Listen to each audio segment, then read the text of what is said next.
Bonjour, ici vous êtes à l'intérieur de notre laboratoire d'essai qui nous permet de valider l'ensemble de notre gamme, c'est-à-dire des garde-corps avec baroudage vertical ou des garde-corps composés d'éléments à remplissage en verre futé ou alors en tôle perforée ou panneaux stratifiés. Tous nos garde-corps sont testés. Il y a une norme européenne qui vient d'être mise en place avec l'apparition des Eurocodes. Les différentes normes françaises sont principalement la norme NFP 01012, qui est une norme dimensionnelle. Cette norme permet de définir les hauteurs minimales autorisées ainsi que les vides maximum.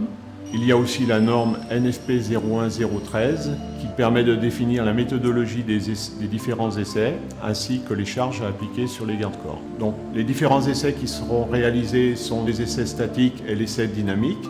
Les essais statiques ont pour but de tester la résistance de la structure du garde-corps, les mains courantes ainsi que les barreaux supports ou les fixations latérales. Les essais dynamiques, quant à eux, testent la résistance des remplissages.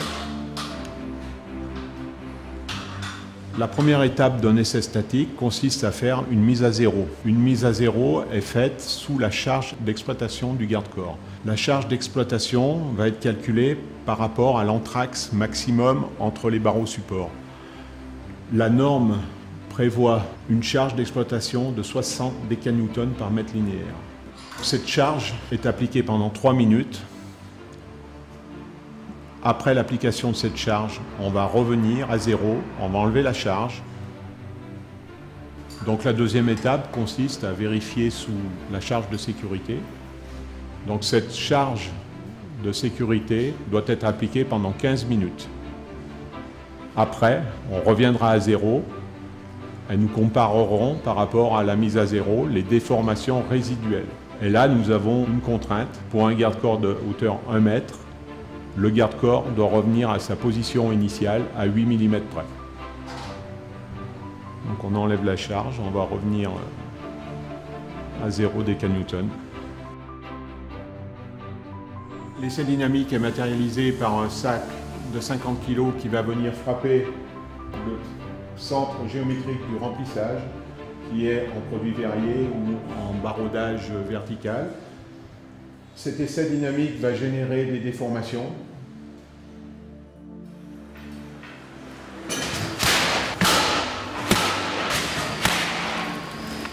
Les déformations sont mesurées après essai avec un dynamomètre ou un mètre, suivant les différents essais réalisés.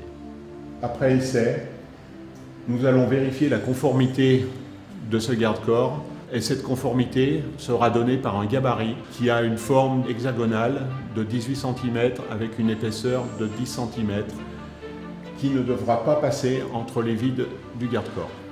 La norme prévoit pour les garde-corps à remplissage un deuxième essai dynamique qui est un essai dynamique petit corps dur. C'est une masse de 500 grammes qui va tomber en mouvement pendulaire d'une hauteur de 75 cm et qui va venir frapper le remplissage. Et le remplissage ne doit pas éclater. Cet essai est principalement d'éviter l'emploi en garde-corps de verre trempé qui, sous un tel choc, volerait en éclats.